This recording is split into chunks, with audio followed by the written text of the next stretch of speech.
Hello, I'm Zidane, and this is Conversations I Wasn't Ready For. This is a space where we bridge generational and cultural gaps through conversations we didn't grow up having. Conversations about mental health, identity, relationships, family, and everything in between. Here, people share their stories, not because they have it all figured out, but because we're still learning, unlearning, and trying to understand ourselves and where we come from. Some conversations are heavy, some are healing, all of them are human. If you're looking for real feelings, real stories, and real connection, you're in the right place. Thank you. Hello. Hi. How's it going? Good. Thank you for coming on to my podcast. Of course. So, you're my mom, Yes. and we have this really unique dynamic where we're very close in age. Yes. 16 years to be exact. Yes. We're basically sort of like siblings, and it was essentially like you were a kid raising another kid. Yeah. What was your biggest fear at 16, knowing you were responsible for another human life? Well, I think it's the same as, a lot of parents, is that you want to be able to take care of that person, and you want to be able to provide something for that person. You want them to be a better version of yourself. And also, the biggest thing is, am I going to be able to provide for you? And I think it's still a big part of my life now. Even if you're now an adult, I still have that. I want to be able to provide for you. I want to be able to give you what you need and also what you want.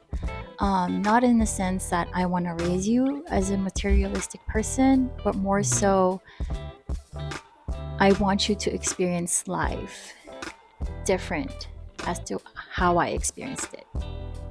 And I feel like a lot of parents really strive for that, not just me.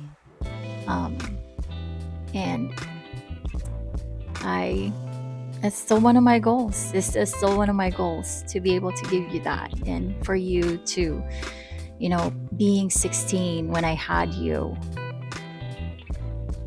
I was a baby. I was still a baby as well. So, you're right. We're basically like siblings, but I needed to focus more on you and be able to give you, the support that you need and all that stuff. So, I think that was like the biggest fear. And of course, when I held you, mind you, I had epidural. Yes, I'm not ashamed of that. I was 16 and afraid, and but yeah, side note, but I think that was it, and I'm still doing my best for you to have a better life than me. And how were you able to balance focusing on my needs and your needs? I feel like it's a loaded question.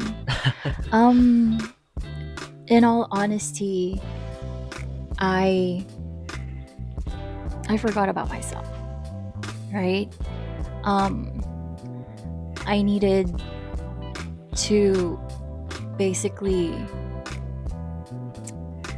how do you say that?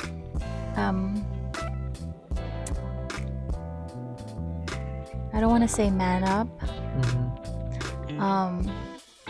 but for me to like stand my ground and basically focus on raising you and just be able to provide the best way I can for you. And of course, in the process, and a lot of moms experience this. When you become a mom, you focus on your kids, and a lot of the times, with all the minute things that happen each day, you tend to just forget about yourself because you put your Mm-hmm. kids first, and that's not something that's, I think, is negative. um Mm-hmm. but I do want to say to other moms as well, and also for new moms or expectant moms, that it is really important to find some time, find just a little bit of time each day, if you can, 5 minutes, 3 minutes, 10 minutes, to just have deep breaths Mm-hmm. and know that each day, each time that you're with your children, we are doing our best. And don't forget to pat yourself in the back. We're all doing our best to be there for our kids because that's love, Mm. right? But also, we cannot give our 100% if we don't also, You like, got to if be we, there for yourself you got to be too. there for yourself. Yeah. And it's something that I am still learning. Um, and I want to be able to fill my cup, and Yeah. also, the outpour of that cup would be blessed or given to you. Mm-hmm. But I am, when we were both growing up, I did, like, I wanted, to the best of my ability, to provide for you and give you what you need. And of course, how our life was. Yeah. We were not. It was a struggle. Still fortunate, Mm-hmm. but it was also a struggle. But I do cherish the moments we have, and seeing you grow up as you are now. And I have to remind myself that I did a good job. Yeah. And I'm proud of that, because of how I'm proud of you, of how you've become I as a think you good did a good person. job. Thank you. Yeah. Thank you. As you were navigating your late teens Mhm. and early 20s, did it feel less like mom and child and more so we were growing up together at the same time? Ah, see, the thing is, being the eldest daughter, Mm. I had to be a mom to my younger siblings. Just kind of like a backstory. So I was born here, and then they brought me back to the Philippines. So I spent my childhood there, and then when we came back here, it was just Mama, my mom, Mm-hmm. his Lola, um, and my sister was just a baby. She was, I believe, a year old. So, being the eldest daughter, and I know a lot of you might be able to resonate with that, um, person of color, eldest daughter. I don't have to say much about that. A lot of people, a lot of eldest daughters would resonate with that. Um, I had to be the second mom. So, at 11, I already had a set of responsibilities that I needed to do, to be able to help out. So when I had you, I never had the sense of us being siblings, Mm. because of You were kind of like what, pre-equipped already. yeah. Um, of course, like, I won't say 100% that, oh my gosh, I'm mature, Mm-hmm. all these stuff. Still learning, still am to this day. But I never felt that, because you were my son, and I had to be able to take care of you, of course, with support as well.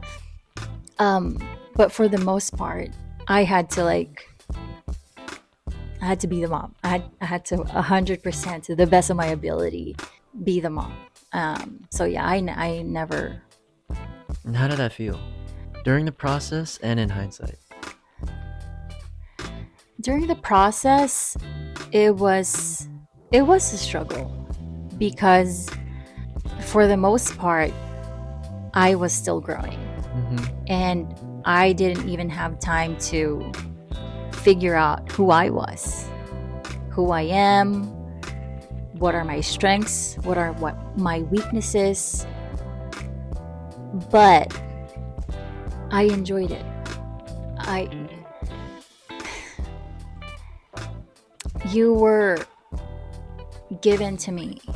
Oh God, I don't want to cry. You know my struggle. Yeah. You know, I don't know my purpose for myself. Mm-hmm. You were like my, I don't know, like shining light, and you kept me grounded. And I wouldn't be who I am today if it weren't for you as well. And I'm thankful for that. And just in hindsight, I'm lucky to have you. A lot of times, you know, like, oh, I birthed you, I gave you life, da da da. No, it's the opposite for me. You're in more ways, some ways, you're more mature than I am, even today, and you keep me grounded, and you keep me fighting. You would understand that, and I'm very lucky that I have you. I'm glad to be that person for you. Yeah, and I'm not trying to be dependent on you, not in that way. I am just super lucky that I have you, and I'm very grateful that I have a son that, oh my gosh, you guys. I can't ask for more. I don't know, like higher being, God, you're my greatest blessing.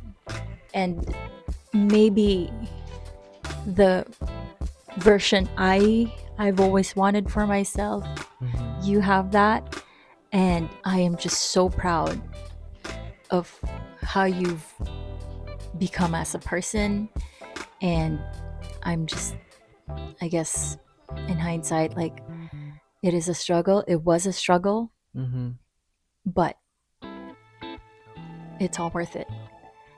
I've grown, still growing. I'm doing my best to become a better person, and seeing you, hi Machi, seeing you become this wonderful person keeps me going, and I'm just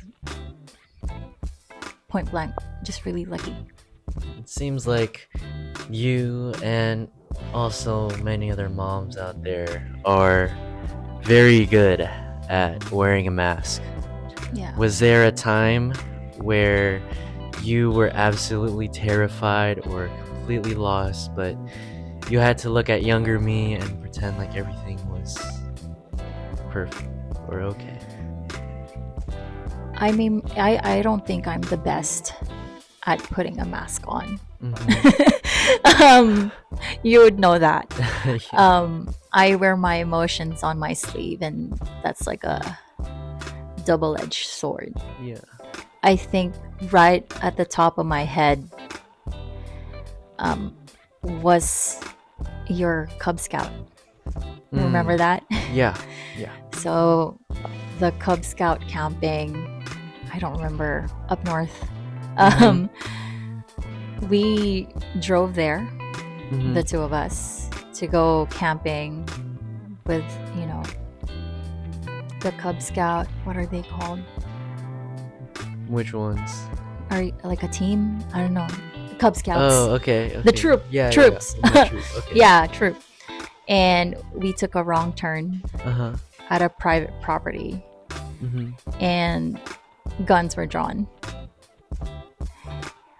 I don't know if you. I don't think I remember that. I don't know if.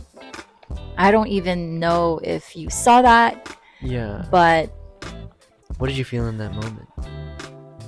Oh shit. Like I watch a lot of true crime. So that just, it's kind of like a moment where like, oh my god, I'm gonna shit my pants. But I guess like I just had my, I don't know, jolly, like I said, oh my gosh, I'm so sorry, we just took a wrong turn. I'm thankful for, God for, I think they were just trying to protect their property, but they it they Yeah. put down their guns, and Yeah. I'm so sorry, we took a wrong turn, it's for a Cub Scout. Mm-hmm. And in my inside, like I was trembling, but I couldn't let you see that. So Yeah. I had to put my, oh my gosh, I don't know, customer service face. But yeah, I think the top of my head was that. But for the most part, I feel like I failed to sometimes put that mask on to show you how brave I was, because unfortunately you've seen me at my lowest. And I guess that's also part of me having you at such an early age, where emotionally, but you noticed me, or you saw me at my lowest. And I again, I have to admit that I failed in that category. And at that time, to this day, I'm still learning or navigating on how to have better self-control when it comes to my emotions, because I am an emotional person. So having to control that and make sure that you don't see it, I have to get better at it. Why do you feel the need to? In a lot of ways, I didn't want you seeing me struggle, not to show you that everything is fine and dandy. Because there are times when it's okay to see your parents struggle. I saw the struggle growing up for myself, and how I reacted to that is, I'm not gonna bother my parents, I'm not gonna bother my mom, because I see her struggle. So for me, it may be good, but it also has its consequences, because I learned how to keep everything inside. And how it came to be to me as a person is that I keep everything inside, and then one snap, I explode. So for other people, for other parents, their kids never saw that. So I can't speak for that, and I don't know how that feels. So for me, like, the reason why I want to be able to show you how brave I am is that also I want you to be able to face your challenges without fear, and also have that openness in allowing yourself to just, I guess, be more emotionally balanced, and for me to be like a role model as well. Like, I don't want you seeing me down all the time, because it does, that's that trauma. That's that trauma that we pass on to our kids, even though we don't mean to transfer it. And as a parent, even now, like, I have to, like, when we have our talks, right? And then I would reflect on our talks. I realized after the fact that, oh shoot, I should have been more conscious.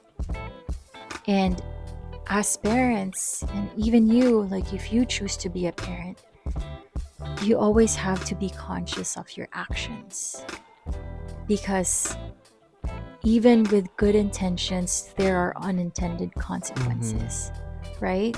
So I'm responsible for a life, right? Yeah. You. So with any parent, you always have to be conscious of your actions, of your words. And going back to what I said earlier, is that I need to be more emotionally balanced, need to have self-control when it comes to my emotions, because you see that. And it's a very important thing to learn, and for parents, not just, I guess, not just parents, but for anyone, Yeah. to make that a habit. And it's still a learning for me. I'm still Because trying parents to learn. are basically like, they are their kids' role models. Yeah. And most 90% of the time, the kids would just follow what their parents Yeah, do. like even if you say, hey, don't do that, but if you see your parent doing it, or however you want to say, like the words you try to give to your children as advice, if they see you, that's what they mimic. And it's still a learning progress. I do have to commend you for being more emotionally mature than I am. One thing is that my kid did see me at my lowest, and I believe the good part of that is he was able to be more emotionally balanced. He's able to have more self-control. He's nonchalant, chill. I'm the opposite. I react a lot. So I guess that's one good thing. But being a mom, being a parent, I have to keep that in mind as well, and for others as well to know, is that you have to be really conscious about the words you say, especially the actions you put out, because your kids will see that. And on top of being a new mom, you're also balancing two different cultures, being exposed to American and Filipino culture and living in both countries. What was the biggest shock for you trying to raise me with the Filipino values you grew up with here? I don't think I was shocked. More so just like trying to think back, because I was also, growing, maturing like you. We were both kids. I always said that you take the good parts of the Western culture and also the Filipino culture. Having experienced both, growing up in two different worlds or two different, cultures. Yeah. I think what stuck with me is that I didn't want you to become a person that I was, right? What do you mean by that? I wanted you to be confident. I wanted you to be able to speak out, use your voice. And in the beginning, even if I said that out loud, I was mimicking the things that I grew up on. I was very strict with you. I didn't want, when you made mistakes, I would be on you.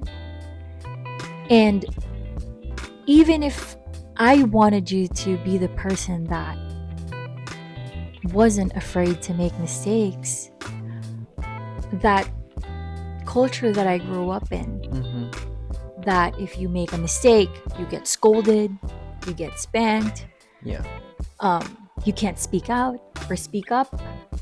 I unintentionally brought that and taught you that. Even if, that's why I said you have to be conscious, right? As a human being, as a person, as a parent, as a mom, um, I brought that on you. And remember when you were doing wushu, you would cry, and I would be like very angry with you. And now looking back, it's like a tug in my heart because oh gosh, like I should have never done that. Yeah. But with the support of people in our lives, I was able to change that, and you were able to now be who you are. Be a better person than I am. And I think being in both cultures, have a good balance of being an individual, but also having that collectivism approach as well.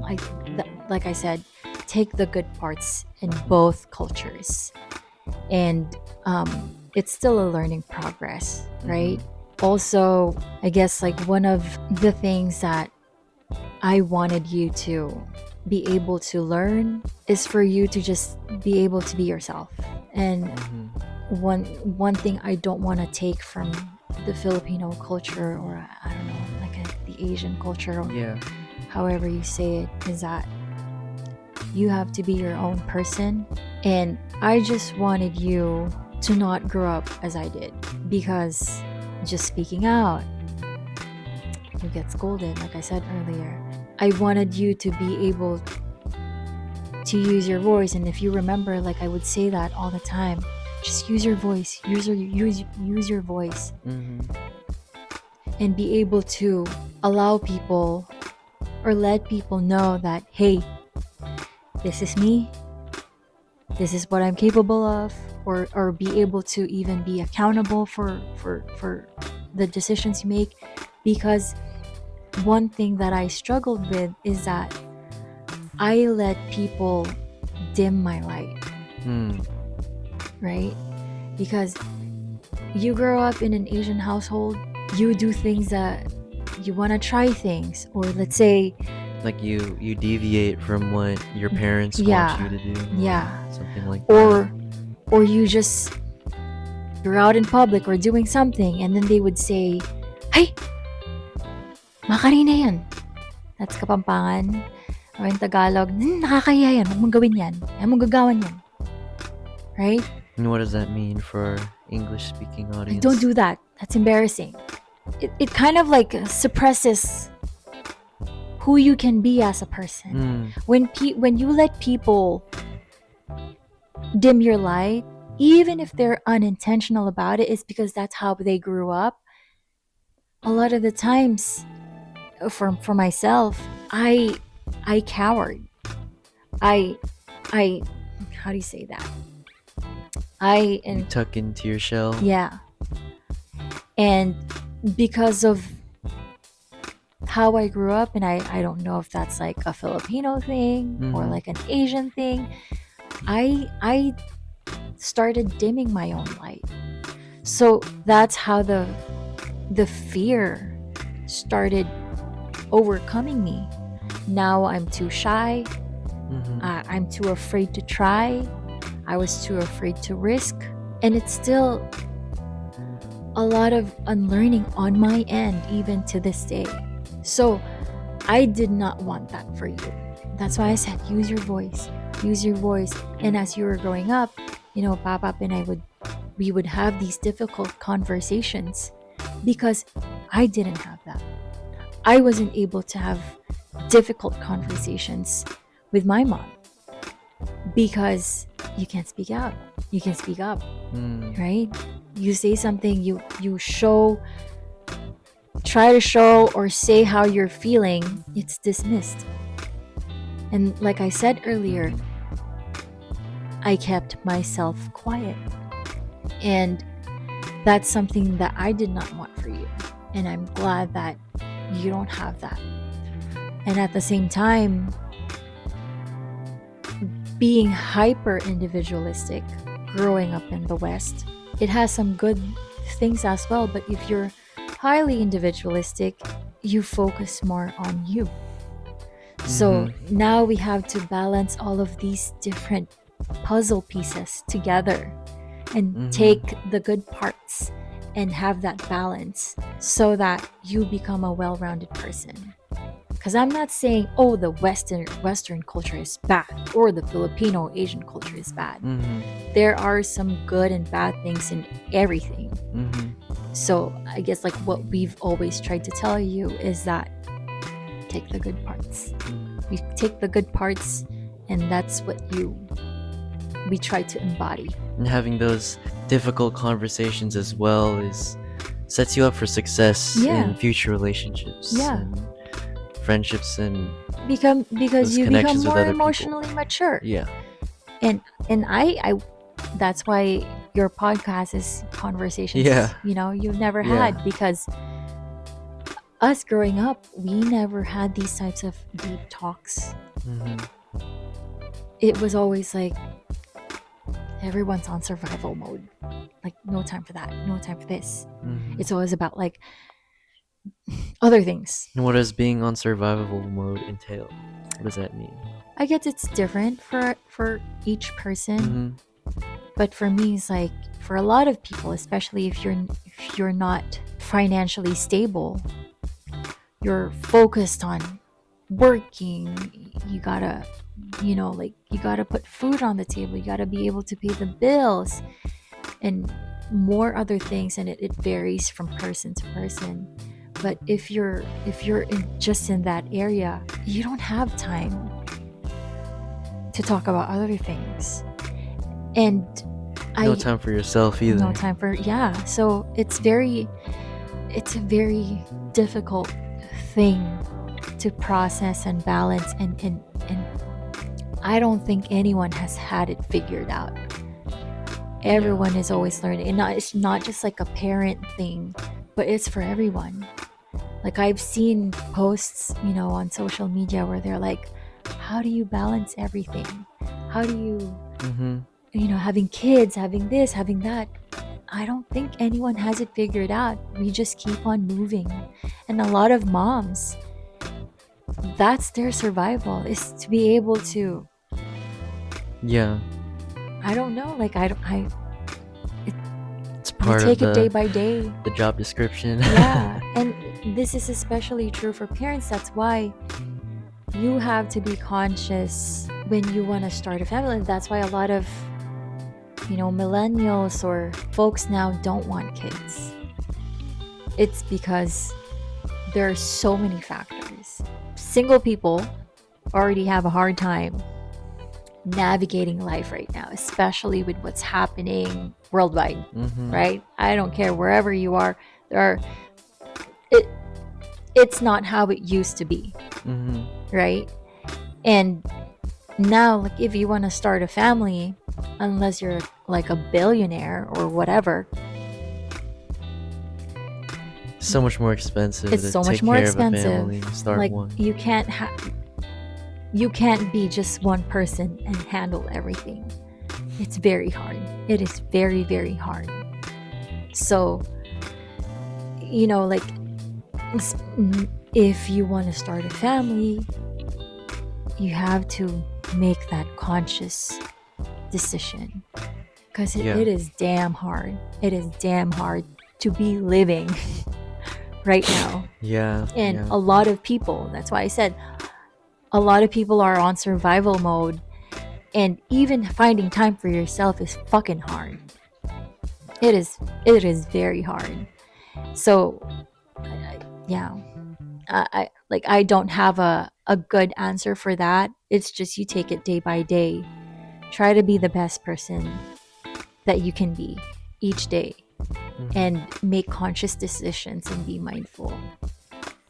Because, you can't control what the world is like, but you can at least control yourself. Right. And that's how I go back to what I said earlier, is that for me, I need to be more emotionally mature and be able to have self-control when it comes to my emotions. Because like you said, from previous conversations, is it good for my energy? Is it gonna be worth my time for that energy? If it's not gonna benefit me, or if it's not gonna help me, then Yeah. so And lastly, I'm hoping I'm answering these questions. oh yeah, for sure. I'm just being raw. Yeah, that's the whole point. That's the purpose. And lastly, if you could go back to your 16-year-old self, what is one piece of advice you would give to her to help set her up for success? Do not be fucking afraid. Just fucking do it. And you know that's still a struggle for me. So just fucking do it. Take the risk. Take it. Because if you are too afraid, you start putting limitations on yourself. And it is a fucking struggle. But yeah, don't be afraid. Do not be afraid. Take risks. Of course, don't be doing something stupid, right? To hurt yourself or to hurt other people. What I'm saying is that take the risk. Do something that challenges you. When your mind starts to think like, oh my gosh, I'm gonna fail this. There you go. Failure. Do not be afraid of failure. Don't let your mind take control over you when it's starting to tell you, oh my gosh, don't do that. You're gonna fail. Or don't try that. Or don't say that. No, like you have, in order for you to be who you are, to figure out who you are, I feel like you have to face head on. Don't be afraid of failures. Do not be afraid. You're not everyone's cup of tea. So learn to let go of what people say to you and do not be afraid to show who you are. Do not be afraid to fail, because when you fail, you have to learn from it though. You have in all aspects. And I feel like in hindsight now, like if I took more risks, I would have been able to figure myself out, be more confident, be a risk taker, and be ballin'. And now that you're a little bit older, and I thank you for allowing me to now have time for myself and figure myself out. But yeah, do not be afraid. Fear comes with limitations. And facing that head on is how you overcome it. Not just in scary movies or whatnot. It's in a lot of factors in life. Fear is very debilitating. So loosen it up. Do not be afraid. Take that fear out, lessen it, and tell your fucking self that I am going to take a risk. I am gonna try this new thing. And for those that resonate with my story, where you grew up similarly, or it's just so hard to make mistakes, I know how hard that can be to unlearn, because I myself, I'm still unlearning that shit. Like each time that you succeed in taking those limits to yourself, give yourself a pat on the back. Acknowledge that you are consciously and willingly trying to be a better person. Yeah. Thank you. You're welcome. Thank you for taking your time to come on this podcast. You're welcome. All right. Would you join me in our usual closing for each episode, where we do an asang bagsak? Okay. All right. You can set down the mic. Just follow my lead. Okay.